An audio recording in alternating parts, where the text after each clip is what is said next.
Shalom, selamat sore ibu-ibu sekalian. Mari pada kesempatan di sore hari ini kita akan bersama-sama merenungkan kebenaran firman Tuhan.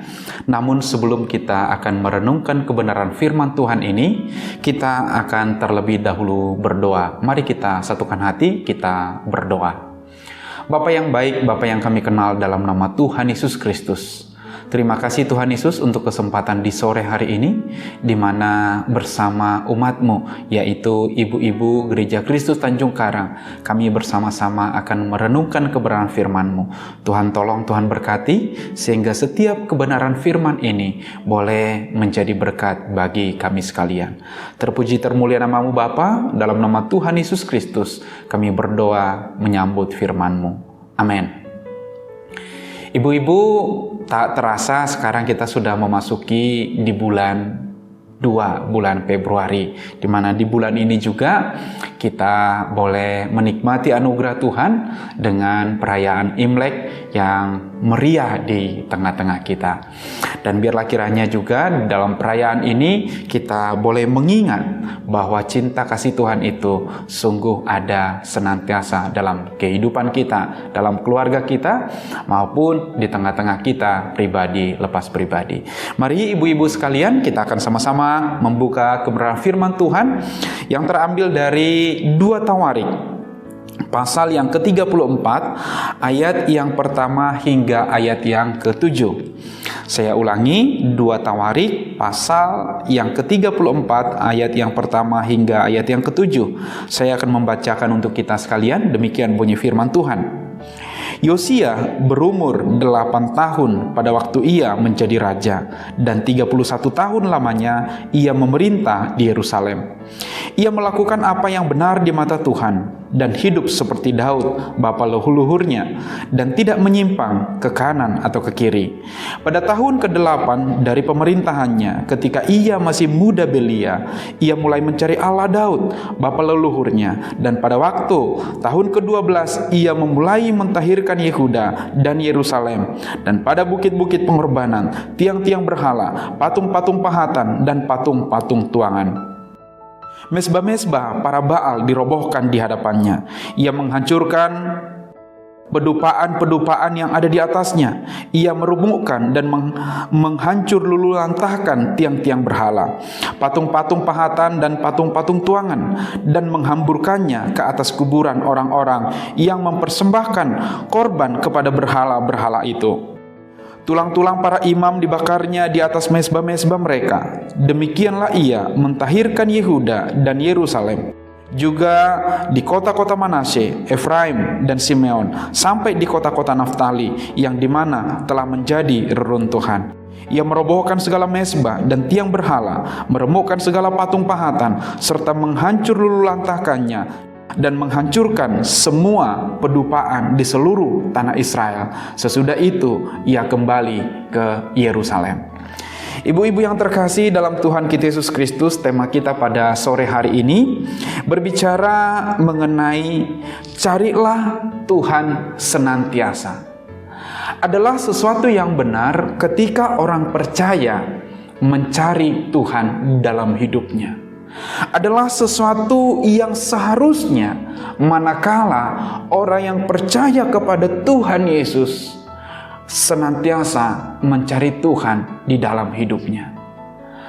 Kita tahu bersama bahwa orang Israel adalah orang yang percaya, yang menerima, dan juga mereka sebagai umat pilihan Tuhan. Namun ternyata jika kita melihat bahkan sebelum Raja Yosia, itu beberapa raja-raja di Israel, ternyata kalaupun mereka mempercayai Allah, melihat Allah sungguh ada di tengah-tengah mereka, bahkan mereka adalah umat pilihan Tuhan, tapi seringkali mereka tidak mencari Tuhan dalam kehidupan mereka. Bahkan mereka juga melakukan apa yang salah di mata Tuhan.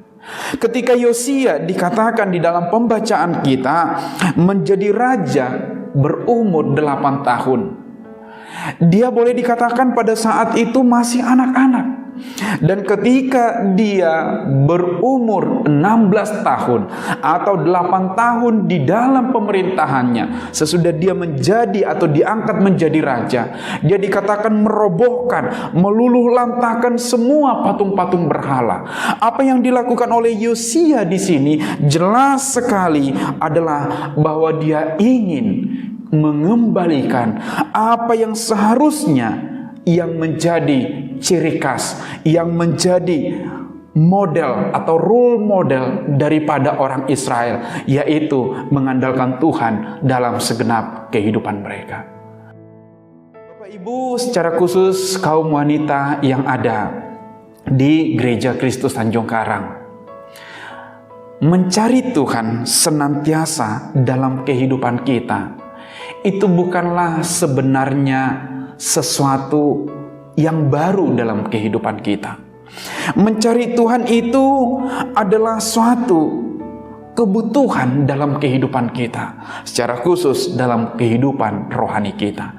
Mengapa hal itu menjadi sesuatu kebutuhan?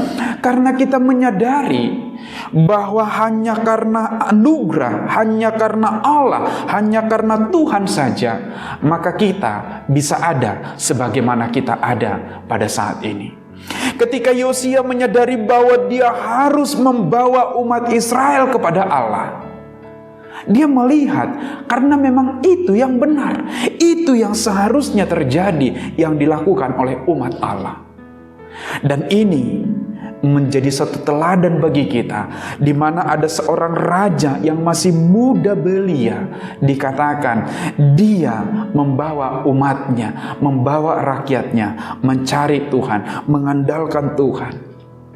Sungguh luar biasa, di mana ketika dia merobohkan semua berhala-berhala itu, patung-patung itu, bahkan sesembahan itu, semua ketika dia hancurkan semuanya itu menunjukkan bahwa Yosia memang tidak ingin ada penyembahan yang lain yang dilakukan oleh umat Israel di tengah-tengah bangsa Israel. Yosia rindu mereka hanya menyembah kepada Allah, yaitu Tuhan, tidak boleh yang lain. Dan ini menjadi suatu refleksi bagi kita. Dalam kehidupan kita, kita pun hanya boleh menyembah kepada Allah, yaitu Tuhan yang mampu memberikan keselamatan dalam hidup kita.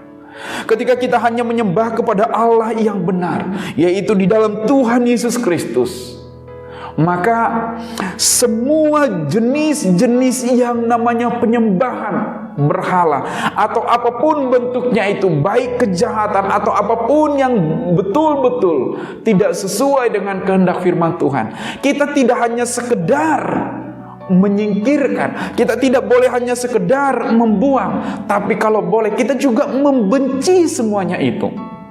Manakala kita membenci semuanya itu, maka ketika dia mendekat, kita sudah terlebih dahulu tidak menyukainya. Kita sudah terlebih dahulu geram melihatnya, sehingga dia tidak lagi berupaya untuk mendekat, tidak lagi dia berupaya untuk menggoda, tetapi kita sudah langsung menolaknya. Inilah ciri yang seharusnya melekat pada diri setiap orang percaya. Carilah Tuhan senantiasa menunjukkan kita, mengarahkan kita untuk terus bersandar kepada Tuhan. Bagaimana dengan kita, ibu-ibu yang ada di Gereja Kristus Tanjung Karang? Sudahkah kita mencari Tuhan senantiasa dalam hidup kita? Saya berharap kita senantiasa mencari Tuhan dan mengandalkan Tuhan dalam kehidupan kita. Sebab orang yang mencari Tuhan, orang yang mengandalkan Tuhan dalam hidupnya, percayalah, dia tidak akan pernah kehilangan. Dia tidak akan pernah tidak mendapat jawaban. Tetapi dia akan mendapat lebih dari apa yang dia pikirkan, yang dia mungkin pernah harapkan dalam kehidupannya. Sebab Allah itu adalah Allah yang Maha Kasih. Mari ibu-ibu yang ada, Kita singkirkan segala kegelisahan kita, mungkin beban pikiran kita, mungkin persoalan-persoalan kita. Mungkin ada hal-hal yang mungkin membuat kita akhirnya tidak lagi mengandalkan Tuhan atau kurang yakin kepada Tuhan. Mungkin di masa-masa di mana sekarang ini, jika beberapa waktu yang lalu kita melihat pandemi COVID sudah menurun dan kemudian sekarang meningkat lagi dengan adanya varian baru yaitu Omikron. Mungkin kita akan berkata, waduh, apalagi ini? Mari, di dalam keadaan yang seperti ini, dalam situasi yang seperti ini, mari kita cari Tuhan. Karena orang yang mencari Tuhan, orang yang mengandalkan Tuhan, pada akhirnya akan mendapatkan, akan bersuka cita, akan bersuka bukan hanya sekali, bukan hanya 2 kali, tetapi Tuhan akan senantiasa memberikan kesukaan di dalam kehidupannya.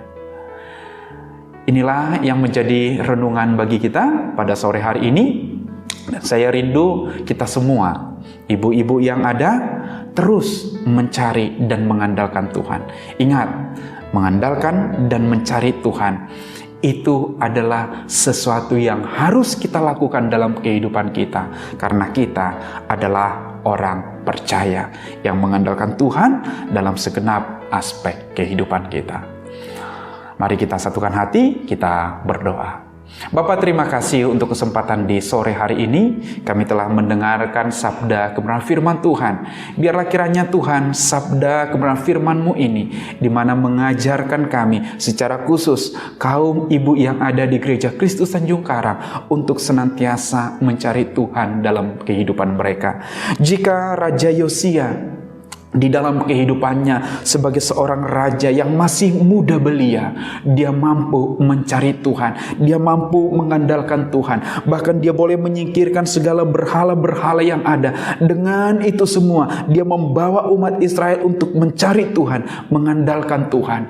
Biarlah kiranya kami juga di dalam kehidupan kami, ya Bapa, kami boleh mengandalkan Tuhan senantiasa dalam kehidupan kami. Apapun persoalan, apapun kendala, apapun yang menjadi masalah yang kami hadapi di hari-hari ini, baik dengan kembali merebaknya varian baru COVID-19, biarlah kami tetap mencari Tuhan, karena kami tahu di dalam Tuhan ada jalan keluar, di dalam Tuhan ada jawaban, bahkan di dalam Tuhan kami akan beroleh kemenangan, bahkan di dalam Tuhan kami akan memperoleh kelepasan untuk boleh keluar dari semua permasalahan-permasalahan yang ada ini.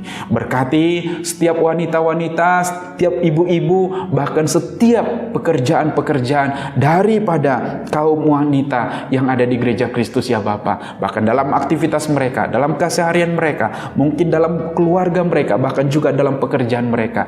Biarlah kiranya Tuhan, Engkau ada menyertai, memberkati mereka. Terpuji termulia nama-Mu Bapa. Dalam nama Tuhan Yesus Kristus kami akhiri pemberitaan firman ini. Amin.